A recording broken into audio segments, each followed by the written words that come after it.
here as we continue. A lot happening today, including a special guest, Damien Harris, the great from Alabama, played for Belichick and then the Bills, and has decided to do some other things like be a father. How are you? Oh, man, yeah. Dude, fatherhood is, I tell you, it's the best gig I've ever had, man. I mean, between, the love that I have for my son and just, watching how beautiful it's been to see him grow for a week and, see how beautiful of a job my wife has done at, becoming a mother. And, labor is not easy. Being pregnant isn't easy. But I tell you, my wife handled it with so much grace and so much just beautifulness. I mean, I don't even know what else to say. I mean, that is quite a bit.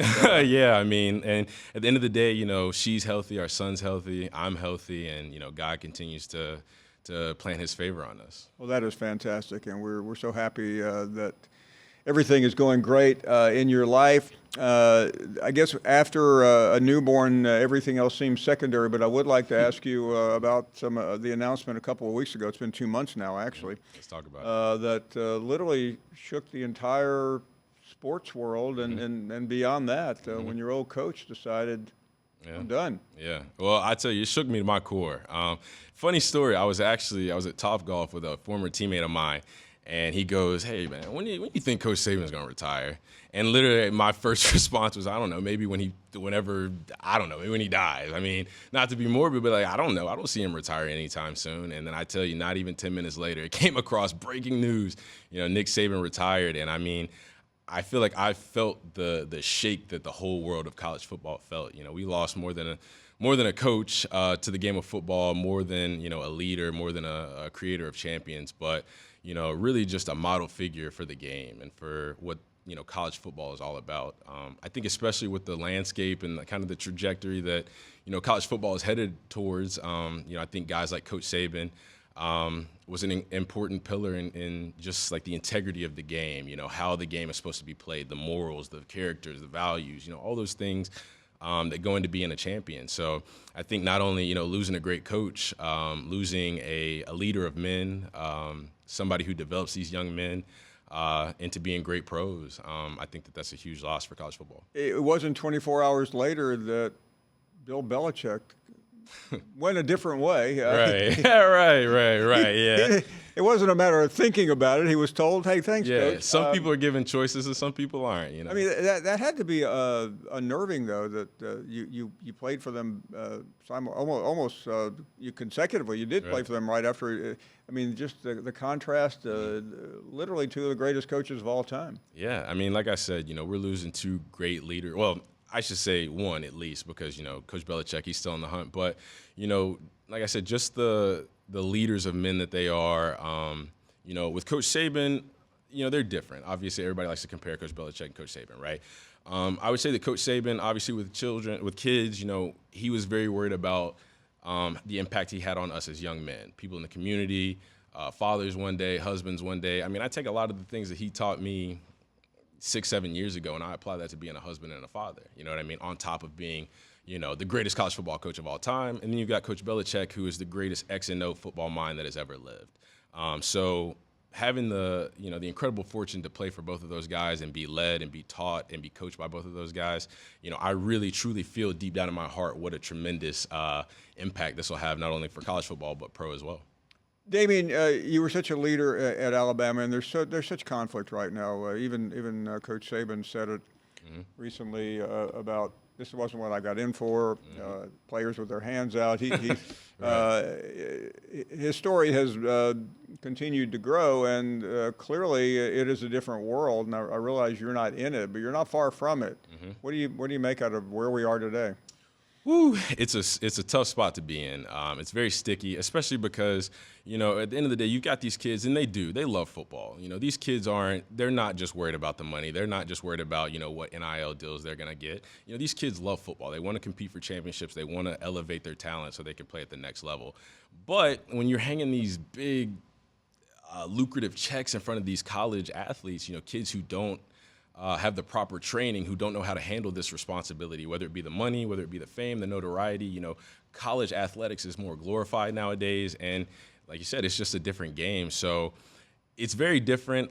Somebody who missed it by a smidge, obviously I would have loved to have collected a couple. But can you blame the players though? I mean, this is their time. This is their moment. Yeah, and I think why shouldn't they have their hand out? Well, because I think that whenever I played, my hand was out for championships. My hand was out for a degree. My hand was out for somebody that was going to come and develop me into the best man that I was going to be. That was what my mother's hand was out for. That was what my hand was out for, and I'm no different than what those kids were. Like, I wanted to get paid. I wanted to make a lot of money. I wanted to be famous at 18, 19 years old. But at the end of the day, I got what I was there for.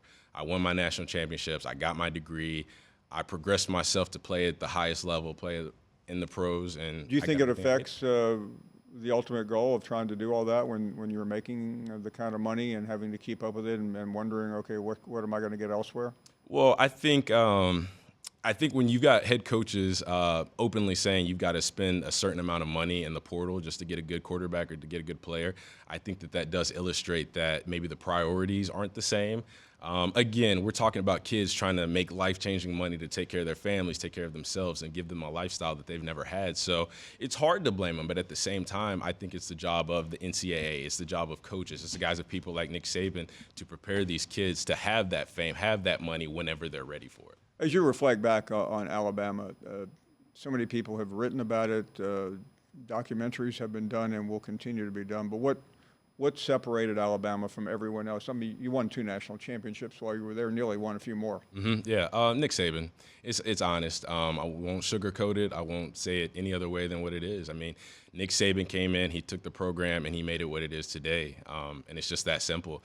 Kids back in the day, kids like me, I went to Alabama because I wanted to play for Coach Saban. Like, not only did I want to win national championships, like I would have wanted to do that anywhere, but I wanted to play for Nick Saban. You know what I mean? And that was it.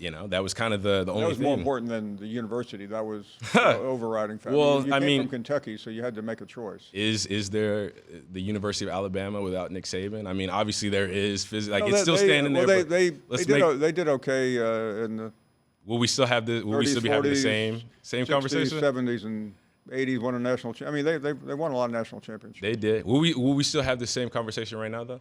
Well, we wouldn't be talking about the most recent, but one thing I know about Alabama fans, and you probably do too, that they're pretty proud of everything they've done. No, absolutely. But like I said, I went to Alabama to play for Nick Saban. I didn't go there because Bear Bryant coached there a long time ago, and they won X amount of national championships. I mean, Texas won national championships in the past. USC won national championships in the past. Florida won national championships in the past. Coach Saban won a championship at LSU. I mean, it's just a part of it. Granted, Alabama does have a long history of being champions. If you're asking me, do I think they would have won one between 2008 and 2020? The answer is no. There we go. See, full circle. You got back to your original question. I covered the Mike Prices and the Mike Schulas and the Mike Duboses and the Dennis French. I was going to say, we although a tremendous amount of respect, obviously, to Bear Bryant. I mean, second greatest college football coach of all time, in my opinion. But the conversations we're having, even I would say about the landscape of college football, I am 100% in belief that the success that Alabama has had some sort of indication on maybe changing a little bit of the landscape, maybe making it a little bit more fair, make the playing field more fair, for more people. I believe that. So, like I said, we wouldn't be having this conversation without Nick Saban. Damien Harris, thanks so much. All the best I appreciate with being a father and whatever else happens after that, which will be secondary. Yes, sir. Thanks for having me. Thank you very much. Yes, sir.